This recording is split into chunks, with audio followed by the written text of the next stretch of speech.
Nishino, and I head up PlayStation's platform planning and management team, which includes product and UX design. Today, we are finally going to give you a look at the PlayStation 5 user experience. We will see some of the features that enable games to work together with the hardware and network to deliver a truly next-generation experience. Our vision for a PS5 user experience is simple. We believe that your playtime is valuable and should be meaningful. PlayStation team members from all around the world work to deliver a PS5 experience that is completely centered on you, the player, connecting you with a great play and a passionate community of gamers. With a look and feel that's designed for 4K TVs, the PS5 user experience was built from the ground up to take advantage of the console capabilities, complementing the transformative games coming with this new generation. I should note that this video tour is from a pre-production environment on the PS5 console, so there may be a few small wrinkles or minor changes once the console launches in November. And now, let's check it out, courtesy of our own Sid Schumann. Thanks, Nishino-san. Welcome to your new PlayStation 5 console experience. This time, we've started up from rest mode. We've already created an account and signed into PlayStation Network, so let's log in.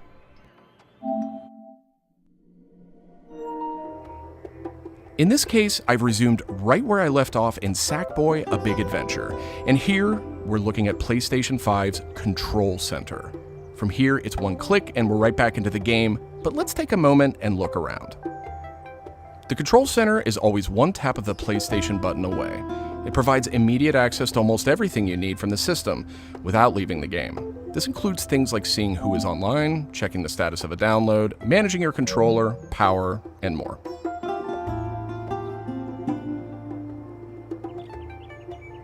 These colorful characters are called cards, and they let you interact with games and the system in a variety of ways.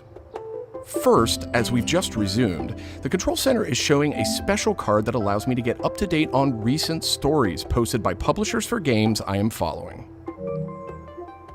Another card here shows me recent media I've captured from my gameplay using the Create button on the DualSense controller.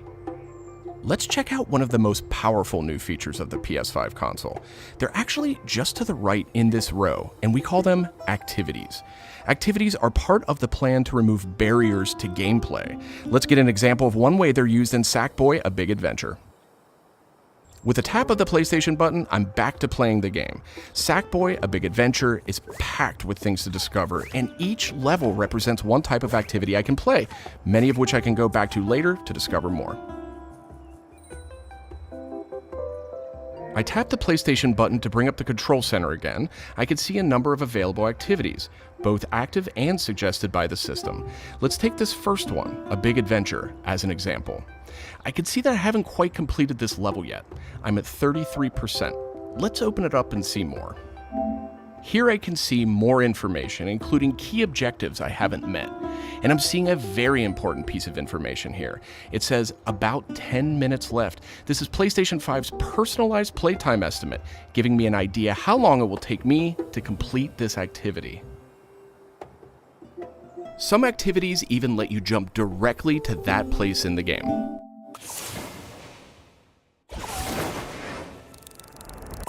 But there's more to see here. For another example, let's open that activity back up.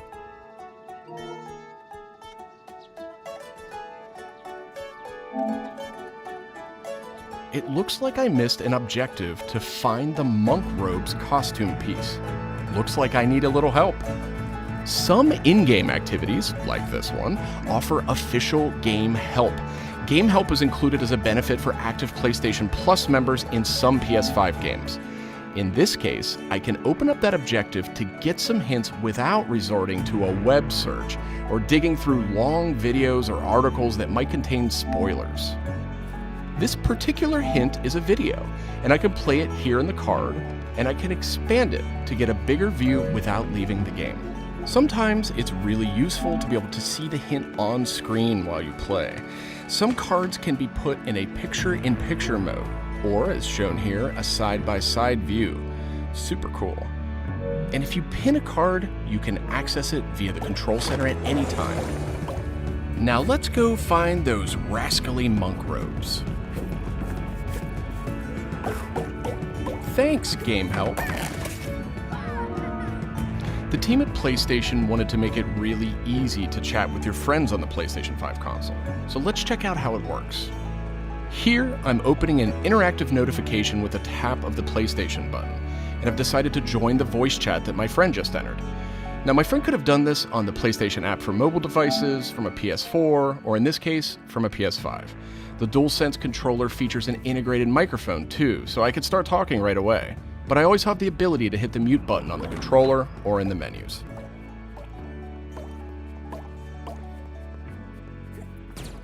Parties take on an expanded role with PS5, and they now provide persistent spaces to connect with groups that you play with.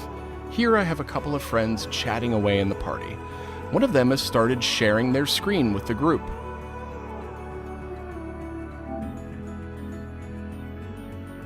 Looks like they're playing Uncharted: The Lost Legacy. We can chat while we play, and I can watch his progress as well.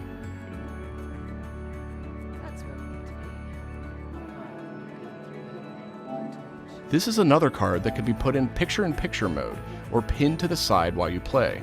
You can access it anytime via the control center too, but let's dismiss it for now. Okay, let's review. So far, we've seen how activities on PS5 will make it easier and faster to hop back into PS5 games, and how you can get in-game help and chat with your friends. So that leaves online multiplayer gaming. Let's check it out. I see that some of my friends are online, so it's time to say goodbye to Sackboy for now and spin up a match of Destruction All-Stars.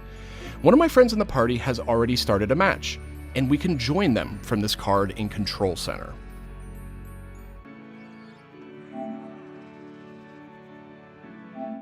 And there we go. Destruction All-Stars now quickly starts thanks to PS5's ultra-high-speed SSD.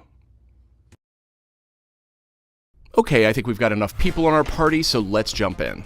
We're keeping the focus on PS5's user experience today, so let's zip ahead so we can see more. And just like that, we're in. We don't have time to play a full match today, but I do think we have time to take a quick photo. To do that, I'll just tap the Create button on the DualSense controller. PS5 is always capturing recent gameplay, but when you compose a shot, even using in-game photo mode, you can capture a high-quality screenshot here. This optimizes capturing the moment, letting you review and choose to share later on. I should mention, screenshots and video can be captured at up to 4K on the PS5 console. Okay, so far we've shown off how to jump into activities, how to chat with your friends, get into groups together to play, capturing gameplay, all of that while in-game. But what if I want to play a different game? Welcome to the PlayStation 5 home screen. This is where you'll land when you start up from a powered off state, and where you'll go when you want to choose a new game to play or download. The layout of this space is designed to present games and game content beautifully on a 4K display, with simple and super fast access to what you need. And in case you're wondering, media-related apps will have their own space like this one, but today we're focused on gaming. Each game has its own hub completely integrated, so all you need to do is scroll down to see activities you can jump right into. Video clips, stories about the game, DLC, and more. Backward-compatible PS4 titles will benefit from some of these features too. Let's move one spot to the left and check out Explore, which brings together all your games. We saw a view of this from the Control Center earlier, and another view will also be in the new PlayStation app for mobile devices. Explore keeps you in the loop with official stories from PlayStation and from all the games you're following, including trending media from the community. We'll be testing and learning about this feature in the US at launch, so not everyone will have this on day one, but it gives you a good idea of the direction. And this is PlayStation Store for PS5. It's completely integrated into the system. It's not a standalone app anymore. Browsing for new games to play will be easier thanks to the speed of PS5 and a more personalized store experience. And here, you'll be able to browse the latest games and deals. You'll find PS5 games and many backward-compatible PS4 games too. I'm sad to say, but we are almost out of time. So let's pull up Control Center one more time with a tap of the PlayStation button. On our way out, why don't we quickly share that photo we took in Destruction All-Stars? We can find recently captured media in this handy card in Control Center. From here, we can do some quick edits, but I think I'm ready to share it right now. On PlayStation 5, I have the option to share videos and images to supported external services, or I can send them directly to one of my parties. Remember, parties are bigger than just voice chat now, so I'll select one of my favorite parties here.